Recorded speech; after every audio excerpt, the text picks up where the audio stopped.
Hello साथियों, नमस्कार। जय हिंद, राम राम, सत श्री अकाल। सब साथियों को, सभी एनसीओ साहिबान, जेसीओ साहिबान, अफसर साहिबान, जवान, सभी को जय हिंद, राम राम, सत श्री अकाल। सभी स्टूडेंट्स को गुड मॉर्निंग, गुड इवनिंग। मैं हूं lecturer Hari Singh sir, retire सूबेदार मेजर ऑर्डिनरी लेफ्टिनेंट। मैं आपके पास हर एक इन्फॉर्मेशन समय समय पर भेजता रहता हूं वीडियो के द्वारा, और स्टूडेंट्स को भी टाइम टाइम पर पढ़ाता रहता हूं। तो मोटिवेशन के वीडियो भी भेजता हूं। आज मैं आपके पास जो बात कर रहा हूं, ये बात कर रहा हूं 8th पे कमीशन के बारे में, क्योंकि आप सबको पता है कि अभी जो है 8th पे कमीशन आने वाला है। ये लागू होगा 1 जनवरी 2026 से, 1 जनवरी 2026 से लागू होगा। और इसमें हमारी जो है सभी की पेंशन और तनख्वाह बढ़ती है। ये 8वां पे कमीशन है। पहला पे कमीशन लागू हुआ था 2056 में, 1956 में। उसके बाद 1966 में लागू हुआ। तो उस समय सैनिकों की जो थी तनख्वाह, पेंशन नहीं, तनख्वाह बता रहा हूँ मैं, जो सैनिक ऑन सर्विस थे उनकी तनख्वाह 100 रुपया हो गई थी 1966 में। उससे पहले 100 रुपया नहीं थी। तो उस समय बहुत खुश हुए थे सभी कि भाई सैनिकों, सब ये बोलते थे कि भाई फौज की तनख्वाह काफ़ी हो गई है, 100 रुपया 100 रुपया हो गई है, ठीक है नहीं। उसके बाद 1966 में लागू हुआ था दूसरा पे कमीशन। तीसरा फिर 1976 में हुआ। उस समय जो है उस पे कमीशन में हम भी थे, तो हमारी तनख्वाह थी उस समय 175 रुपया। 1976 में हो गई थी 175 रुपया, और बेसिक पे और 225 रुपया पूरी मिलती थी डी वगैरह लगा करके। उसके बाद 1986 में हुई तो सैनिक सभी काफ़ी बड़ी 400-500 रुपया उसमें सिपाही की हो गई थी। उसके बाद 1996 में हुई तो बहुत खुश हुए हम लोग कि हमारी तनख्वाह जो है 4 फिगर में आ गई। 1005 रुपया उस समय जो है हमारी, मैं उस समय हवलदार था, तो 1005 रुपया जो है उस समय आई थी, ठीक है नहीं। उसके बाद जो है 1996 में आई। 1986 में 1005 रुपया 1986 में आई थी शायद, उसमें नायक था मैं। तो 1995 में आई, फिर तनख्वाह बढ़ी। फिर 2006 में काफ़ी तनख्वाह हुई लोगों की 2006 में, और 2016 में बहुत ज़्यादा तनख्वाह बढ़ी। और अभी जो है 2026 में पे कमीशन आउट होगा। तो ये तनख्वाह बढ़ने का जो एक फार्मूला लगता है, वो फार्मूला निर्धारित किया जाता है कि भाई किस प्रकार से देश के अंदर प्रोग्रेस हुई है, किस प्रकार से जीडीपी बढ़ी है, किस प्रकार से लोगों की जो स्टैंडर्ड ऑफ लिविंग बढ़ा है। तो उसके अनुसार ये फार्मूला लगाया जाता है। तो पिछले पे कमीशन में जो फार्मूला लगा था वो मैं आपको बता रहा हूँ किस प्रकार लगा था, और इस पे कमीशन में क्या आशा है वो भी मैं आपको बताऊँगा। तो आप जो है इस वीडियो में ध्यान से समझ लीजिए। और आप इस नया हैं चैनल पे तो सब्सक्राइब कीजिए, लाइक कीजिए और शेयर कीजिए। तो देखो ये जो है पिछले पे कमीशन में हमारा फार्मूला क्या था, ऑफिसर साहिबान का क्या था, और इस पे कमीशन में क्या लागू होने का अंदाज़ा है, क्या निकल के आ रहा है कि भाई इस फार्मूले से पे कमीशन जेसीओ जवान का होगा। तो अगर उस फार्मूले से होता है तो हमारी कितनी पेंशन बनेगी, बेसिक कितनी बनेगी, और उस पर डीए कितना मिलेगा, और टोटल कितनी बनेगी, वो सारी मैं आपको कैलकुलेशन करके बता रहा हूँ, कैलकुलेशन करके ला रहा हूँ। हर एक रैंक वाइज, सिपाही से लेकर ऑनरी कैप्टन तक, सर्विस वाइज, ठीक है। तो देखो जेसीओ रैंक तक वेतन का फार्मूला बदला जाए। ये जोशी जी ने, जो मंत्री हैं गणेश जोशी जी ने, केंद्रीय रक्षा मंत्री राजनाथ सिंह के साथ ने ये मुद्दा रखा है। तो ये जब आए थे तो सैनिक कल्याण मंत्री गणेश जोशी जी ने केंद्र सरकार से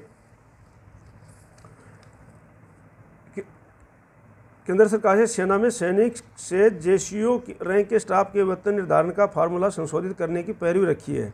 शनिवार को नई दिल्ली में रक्षा मंत्री राजनाथ सिंह से मुलाकात के दौरान जोशी जी ने यह मुद्दा उठाया, और जोशी जी ने कहा कि 7वें वेतन आयोग में बेसिक वेतन तय करने के लिए कुछ मानक तय किए गए हैं। अधिकारी वर्ग से निचले वर्ग क्रम में सैनिकों की राशि जो है 2.57 जो फार्म फैक्टर रखा था फार्मूला, वो रखा था 2.57। ठीक है, ये से गुना करके तय किया गया 2.57 से। अधिकारी वर्ग को गुणांक अधिक है। Lieutenant captain major lieutenant colonel के बेसिक वेतन को 2.6 गुना किया गया था। इसके बाद उनके बड़े रैंक में बेसिक वेतन का निर्धारण 2.7 गुना से निर्धारित किया गया था। तो इस प्रकार से जो जवानों का गुणांक कम होने से उनका वेतन अपेक्षाकृत कम हो गया है, जबकि उनका गुणांक उनके कम बेसिक के अनुसार ज़्यादा होना चाहिए था। कि उनकी बेसिक कम है तो उनका गुणांक ज़्यादा होना चाहिए, लेकिन वो क्या है, कम था, इसलिए कम हो गया है। जोशी जी ने रक्षा मंत्री से अनुरोध किया है कि इस विषय का अध्ययन कर सुधार का प्रयास किया जाए। जोशी जी ने बताया कि रक्षा मंत्री ने इस विषय की उचित कार्रवाई का आश्वासन दिया है। और इससे पहले जोशी जी ने रक्षा मंत्री को उत्तराखंड के जैविक उत्पादों की ओर तुलसी का पौधा भेंट किया था। और रक्षा मंत्री ये बात कुछ दिन पहले की है, लेकिन मैं आपको इसलिए बता रहा हूँ कि भाई जो फार्मूला है वो जो निर्धारित किया जाता है उसके आधार पर हमारी तनख्वाह बढ़ती है। अब जो बात निकल के आ रही है, क्योंकि ऑफिस से बातें तो निकल ही जाती हैं, आपको पता है, कहीं से कितना भी वो कॉन्फिडेंशियल रख ले हैं, बातें तो निकल ही जाती हैं। तो अब जो सोशल मीडिया में बात निकल के आ रही है वो आ रही है 1.92 फैक्टर के, कि जो 1/1/2026 को जो फार्मूला लगेगा वो हमारा लगेगा 1.92। तो उसके अनुसार हमारी कितनी तनख्वाह बढ़ेगी और फिर उसके ऊपर डीए कितना मिलता है वो मैं आपको बता रहा हूँ। क्योंकि 1 जनवरी 2026 को तो पे कमीशन घोषित हो नहीं जाएगा। पे कमीशन में उसमें 2-3 महीना बाद में लेट ही होता है। तो पिछली बार तो गवर्नमेंट ने 3% डीए लगा करके उसमें लगाया था, ठीक है नहीं। तो अभी भी मैं 3% डीए को लेकर के चलता हूँ कि अगर 3% डीए उसमें लगता है तो एक सिपाही से लेकर के ऑर्डिनरी कैप्टन तक कितनी पेंशन बनेगी। ठीक है, ये जो मैं आपको समझा रहा हूँ अभी देखो, ये रैंक है, ये क्वालिफाइंग सर्विस है। और ये जो है ORP 1/7/2000 को आपकी बेसिक पेंशन है, ये आपको पता लग ही गया होगा। आपके पास PPO आ गया होगा, नहीं आ गया तो इसमें आप देख सकते हैं कि आपकी बेसिक पेंशन कितनी है, सिपाही कितनी है, नायक की कितनी है, ये क्या है। ठीक है नहीं, वैसे आपको आ गया होगा, PPO आपने ले लिया होगा, नहीं भी लिया तो इसमें दे सकते हैं, आपकी पेंशन भी आ चुकी होगी। नहीं तो कुछ की नहीं आई है, वो अभी अक्टूबर में आ जाएगी। उसकी मैं पीसी टेबल भेज चुका हूँ, वो आप लोग आराम से देख लेना। ठीक है नहीं, सारी टेबल है इसके ऊपर डाल रखा हूँ मैं।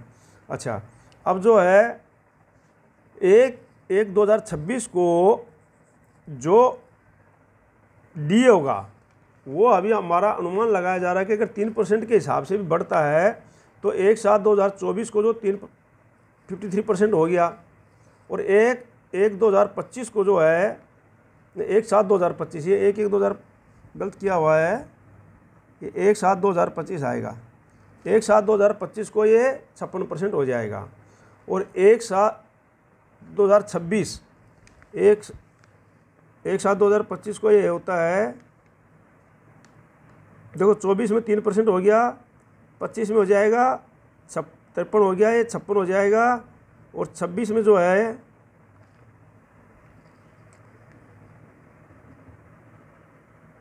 नहीं, यहाँ पर जो है 53 3 56, अभी 24 में हो चुका है, 25 में 56 हो जाएगा।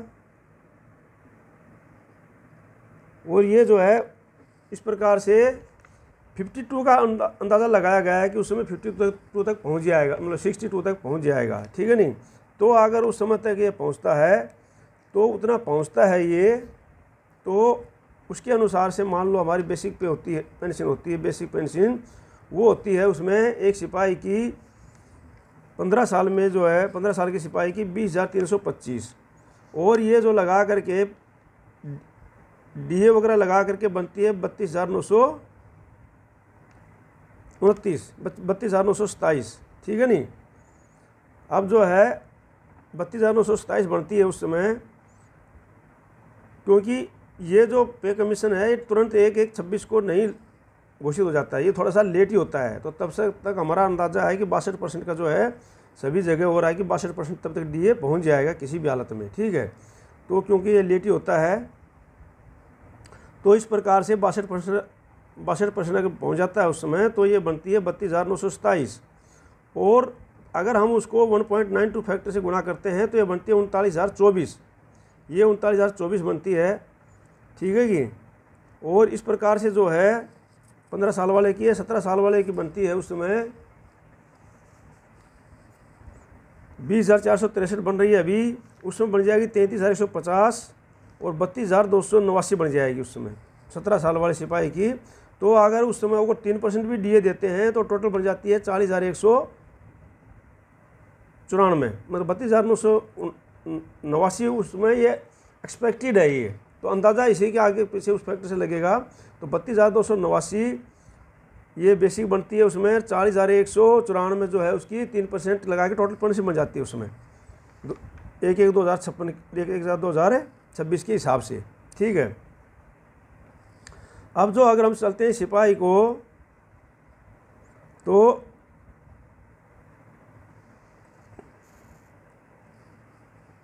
हाँ ये 62 बिल्कुल सही है। मैं आपको देखो ये सही है, इसके अंदर सही टाइप किया हुआ था, मैं थोड़ा सा श्योरी में आप लोगों के लिए इसको सही समझा रहा हूँ।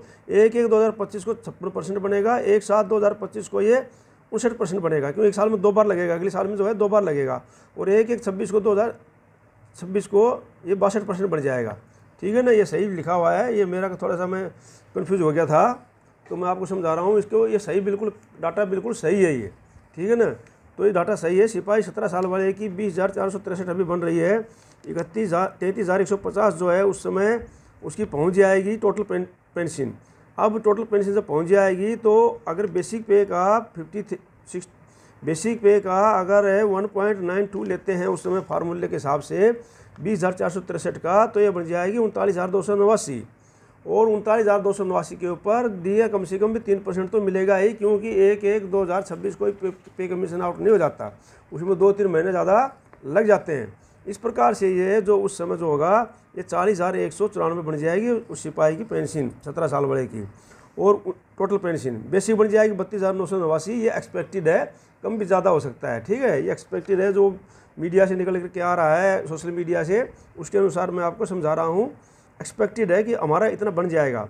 इस प्रकार से सिपाही 19 साल वाले की जो है 21,425 जो अभी है और ORP 3 में, और 34,709 जो है ये उस समय डीए लग करके टोटल पेंशन हो जाएगी। और इसको अगर 21,425 को अगर 1.92 से गुना करते हैं तो उसकी बेसिक पेंशन बन जाएगी 41,136। और उस पर अगर 3% जब डीए मिलेगा तो एक्सपेक्टेड पूरी जो पेंशन बन जाएगी उसकी 42,370।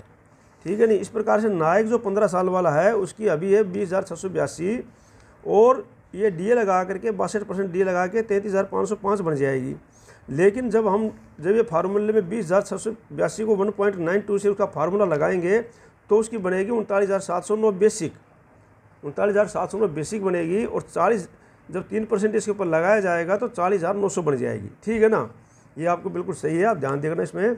ये 17 साल वाले नायक की है अभी 21,488।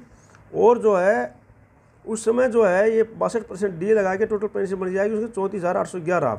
लेकिन जब फार्मूला लगाएंगे तो फार्मूला लगा के 21,488 के ऊपर 1.92 का फार्मूला 41,257 बैठेगा। और इस पर जो 3% डीए मिलेगा तो टोटल पेंशन बढ़ जाएगी 42,494। ठीक है। इसी प्रकार से नायक 22 साल वाले की है अभी है 23,569। और ये जो है 1/1/2026 को ये पेंशन होगी पूरी टोटल पेंशन 38,182। और जब इसके बाद हम फार्मूला लगाते हैं 23,500 का तो उसकी बेसिक पेंशन बढ़ जाएगी 45,262। और जब 3% डीए लग करके उस पर लग जाएगा 46,609। 1/1/2026 को 46,609 उसकी बढ़ जाएगी। इसी प्रकार हौलदार जो 19 साल वाला है अभी है उसकी 23,432। अब जो है उसके ऊपर 1/1/2026 को जो टोटल पेंशन बनती है उसकी 37,960। और जब उसकी 1.92 से उसका फार्मूला लगाएंगे तो उसकी बन जाएगी 44,989। और जब इसके ऊपर जो है 3% डीए मिलेगा मान लो कम से कम भी, तो 46,338 पेंशन उसकी बन जाएगी इस पे कमीशन में। ठीक है, ये बन जाएगी उसकी। अब मैं थोड़ा क्लियर आपको दिखाई देता हूँ सारा इसमें डाटा। अब जो है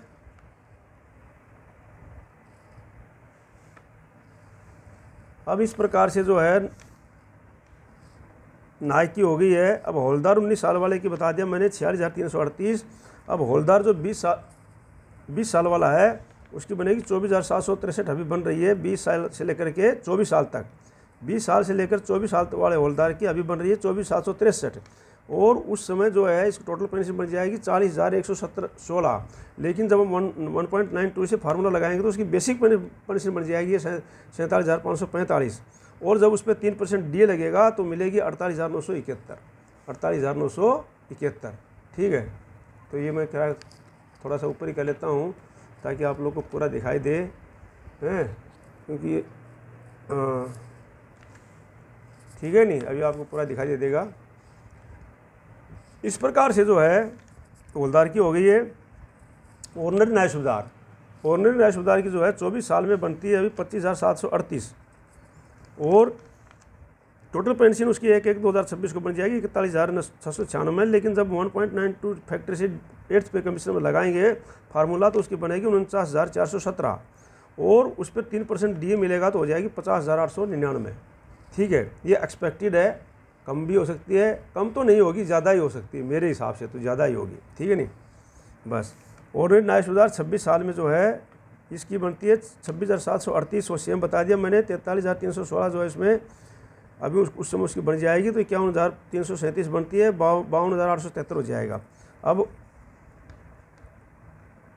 नायब सुधार 24 साल वाले की अभी बन रही है 26,825, ठीक है नहीं। और उस समय जो है टोटल पेंशन बन जाएगी उसकी 43,457। और 1.92 का फैक्टर लगा करके बनेगी 51,504। और उस पर 3% DA लगा के बनेगी 53,049 बनेगी उसकी, ठीक है। इसी प्रकार से न्याय सुधार 26 साल वाले की अभी बन रही है 26,900। और 1/2026 को टोटल पेंशन बनेगी 43,578। जब 1.92 का फैक्टर 8th पे कमीशन लगाएगा तो 51,648 बेसिक बन जाएगी उनकी। और 3% DA लग करके 53,233 बन जाएगी। इसी प्रकार से न्याय सुधार 28 साल वाले का अभी बन रही है 27,950। जब उसमें फैक्टर लगेगा वो उसमें DA 62% DA के हिसाब से बन जाएगी 45,279। और जब उसमें फैक्टर लगेगा 1.92 का, ये 1.92 का, तो 53,664 बन जाएगी उसकी, ठीक है, 53,664, ठीक है। और जब उस पर DA बढ़ेगा तो 55,273 बन जाएगी उसकी पूरी पेंशन।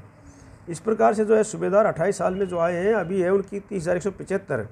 और जब उनकी वो बनेगी 62% DA के ऊपर बन जाएगी 48,884। और जब उसके ऊपर 1.92 का फैक्टर लगेगा तो उनकी बनेगी 57,936।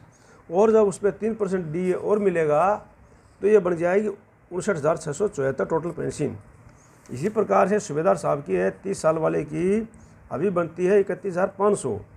और जब उनको 62% DA लग जाएगा 1/1/2026 तक तो उनकी बन जाएगी 51,030 टोटल पेंशन। लेकिन जब फार्मूला लगेगा 1.31 तो उसकी बन जाएगी 60,480। और उस पर 3% DA लगेगा तो बनेगी 62,294। इसी प्रकार से सूबेदार मेजर की 28 जो है 28 साल वाले की अभी है 33,750। और जब उस पर DA लगेगा तो 54,675 बन जाएगी। और जब उसको 1.92 फैक्टर लगेगा तो 64,800 बन जाएगी। और फिर उस पर जो फार्मूला उस पर जब DA बढ़ेगा तो 66,744 बन जाएगी। इसी प्रकार से सूबेदार मेजर 30 साल वाले की है अभी कि 34,425। जब उस पर जो है DA लगेगा 62% तो बनेगी उस समय तक 55,769, ठीक है नहीं, 55,769। और जब फार्मूला लगेगा 1.92 का तो बन जाएगी 66,096। और जब इस पर 3% DA बढ़ेगा तो ये बन जाएगी 68,078, ठीक है। अब इसी प्रकार से जो है सूबेदार मेजर जो 32 साल के है उनके 34,575। और जब इस पर 62% लगेगा तो ये बन जाएगी 56,012। और जब इसके ऊपर जो है DA लगेगा वो फार्मूला लगेगा 1.92 का तो ये बन जाएगी 66,384। और जब इस पर 3% DA लगेगा तो ये बन जाएगी 68,375। तो इस प्रकार से जो है ये सूबेदार मेजर को बन जाएगी। अब आते हैं ऑर्डिनरी लेफ्टिनेंट की बात। तो ऑर्डिनरी लेफ्टिनेंट जो 26 साल में आए हैं उनकी है 39,700। और जब उस पर DA बढ़ेगा तो 64,314। और जब उस पर फार्मूला लगेगा तो 76,224। और जब 3% DA लगेगा तो 78,510। इसी प्रकार से ऑर्डिनरी लेफ्टिनेंट साहब 27 साल में आए हैं उनकी है 40,750। और उनकी टोटल जो है 62% के DA के साथ बनेगी 66,015। और जब उन पर फार्मूला लगेगा 1.92 का तो 78,240। और इस प्रकार से 3% DA लगेगा तो 80,587 बन जाएगी। ठीक है, इसी प्रकार से जो है ऑर्डिनरी लेफ्टिनेंट 28 साल वाले की भी सेम है। 30 साल में जो ऑर्डिनरी लेफ्टिनेंट साहब आए उनकी 41,200 है। और जब उनके ऊपर DA लगेगा तो 66,744 बन जाएगी। और फिर जो है उन पर 1.92 का फैक्टर लगेगा तो 79,104 बन जाएगी। और फिर 3% DA लगेगा तो 81,477 बन जाएगी। इसी प्रकार से ऑर्डिनरी लेफ्टिनेंट जो 32 साल में आए हैं अभी ये 42,625, जब उन पर लगेगा 62% तो बन जाएगा 29,053। और जब उन पर 1.92 का फैक्टर लगेगा तो ये बन जाएगी 81,840। और जब 3% DA लगेगा तो 84,295 बन जाएगी। इसी प्रकार से ऑर्डिनरी लेफ्टिनेंट जो 32 साल में आए हैं उनकी 46,300, जब उनके ऊपर जो है DA लगेगा 62% तो उनकी बन जाएगी 75,006। और फिर उन पर जो है 1.92 का फैक्टर लगेगा तो उनकी बन जाएगी 88,896। और जब उस पर 3% DA लगेगा तो उनकी बन जाएगी 91,562 उस समय 1/1/2026 को। और इस प्रकार से ऑर्डिनरी कैप्टन साहब जो 30 साल में आए हैं अभी उनकी 42,500। और जब 62% उन पर वो लगेगा DA तो 68,850। और जब 1.92 का फैक्टर लगेगा तो 81,600। और फिर जो है उस पर जो है 3% DA लगेगा तो 84,048। इसी प्रकार से ऑर्डिनरी कैप्टन साहब 31 साल में जो आए हैं उनकी बनती है 42,625, जब उन पर फैक्टर लगेगा 62% का लगेगा अपना DA तो 29,053। जब उन पर 19.2 का फैक्टर लगेगा तो 81,840। और जब 3% DA बढ़ेगा तो 84,295। इसी प्रकार से ऑर्डिनरी कैप्टन साहब जो 32 साल में आए हैं अभी उनकी 42,625, जब उन पर 62% DA बढ़ेगा तो 69,053 बन जाएगी। और जब 19.2 का फैक्टर लगेगा तो बेसिक पेंशन बन जाएगी 81,840। और फिर 3% DA लगेगा तो 84,295। इसी प्रकार से ऑर्डिनरी कैप्टन साहब जो 32.5 और उससे ज़्यादा करके आए हैं उनकी 46,300। और जब उन पर जो DA बढ़ेगा 62% तो बन जाएगी 75,006। और जब उन पर 1.92 का फैक्टर लगेगा तो हो जाएगा 88,296। और जब उस पर 3% DA लगेगा तो उनकी बन जाएगी 91,562। तो ये जो था अभी आपको मैंने पूरा सिपाही से लेके वहाँ तक की जो एक्सपेक्टेड है, यह एक्सपेक्टेड है, फाइनल नहीं है। ये एक्सपेक्टेड जो फार्मूला अगर 1.92 का जो समझ में आ रहा है हो सकता है इतना ही लगेगा, क्योंकि अभी आपको पता है कि पहले जो था उस समय DA बहुत ऊपर चला गया था, ठीक है नहीं, लेकिन अभी DA सिर्फ 53% पहुँचा है। तो हम ये मान के चलते हैं जब DA 53% पहुँचा है तो देश के अंदर स्टैंडर्ड भी उसी प्रकार से बढ़ा है, महंगाई भी उसी प्रकार से बढ़ी है, तो ये फार्मूला भी उसी प्रकार से बढ़ेंगे। तो ये फार्मूला आपका 1.92 से अगर लगता है तो आपकी मैंने बेसिक पेंशन और टोटल पेंशन जो है उस समय मिलेगी आपको, वो सारी बता दी है। इसमें अगर कोई गलती होती है तो कोई बात नहीं है, ये एक्सपेक्टेड है। आप इस चैनल को सब्सक्राइब कर लीजिए, लाइक कीजिए, शेयर कीजिए। आपको अच्छी इसमें खबरें मिलती रहेंगी, निराश करने वाली खबरें नहीं मिलेंगी। क्यों पॉजिटिव थिंकिंग से सोच करके मैं चलता हूँ, हमेशा सकारात्मक सोच रखता हूँ। और आप भी सकारात्मक सोच रखिए। पॉजिटिव थिंकिंग के बहुत सारे फ़ायदे हैं। पॉजिटिव थिंक हर काम में, चाहे वो काम अच्छा हो या ख़राब हो, उसमें आप जो है अपनी पॉजिटिव थिंकिंग रखिए कि इसमें ये काम अच्छा हुआ है। जो नेगेटिव नहीं हुआ उसको भूल जाइए, उसको छोड़ दीजिए ज़िंदगी में कि भाई जो हो गया वो अच्छा हो गया है। क्योंकि जो नहीं हुआ उसके बारे में सोचेंगे तो आप टेंशन में आएंगे, टेंशन में आएंगे तो BP बढ़ेगा, BP बढ़ेगा तो हार्ट अटैक होगा या पैरालाइसिस होता है। तो इस प्रकार से उस चीज़ को आपने सोचना ही नहीं है, आपने सिर्फ सोचना है पॉजिटिव चीज़ों को लेना है। मान लो किसी को रैंक है, अब कोई जैसे मेरा जैसा और लेफ्टिनेंट से ही आ गया, अब वो सोचेगा मैं कैप्टन क्यों नहीं बना। कोई सूबेदार से आ गया, बोले कि मैं सूबेदार मेजर क्यों नहीं, जितना बन गया सूबेदार बन गया तो बहुत अच्छा बन गया है। उसको सोचो कितना अच्छा मिल गया, ये मत सोचो जो नहीं मिला, उसके बारे में नहीं सोचना जो नहीं मिला। तो इसलिए जो आपको पेंशन, अब जैसे सूबेदार साहब हैं, अब उनकी पेंशन नहीं बढ़ी, मानता हूँ मैं दुख होता है, लेकिन अगर उस चीज़ को आप सोचोगे तो आपके मन में दुख होगा, ठीक है नहीं। हम यहाँ पर एक सूबेदार साहब थे, उनको जो पेंशन नहीं बढ़ने के कारण और उनको BP बढ़ गया था और उनको हॉस्पिटल में एडमिट होने लगा था। तो इस प्रकार से मत सोचिए, क्योंकि जो मिल गया वो अच्छा है। हाँ, मैं मानता हूँ कि सूबेदार साहब और सूबेदार मेजर साहब को काफ़ी लॉस हो रहा है, तो उसके लिए देखो आगे सरकार क्या सोच रही है। हम भी इस बात को उठा रहे हैं, सभी उठा रहे हैं कि भाई सूबेदार मेजर साहब को काफ़ी लॉस आ रहा है, सूबेदार मेजर साहब जो 34 साल नौकरी करके आता है उसको कुछ नहीं है।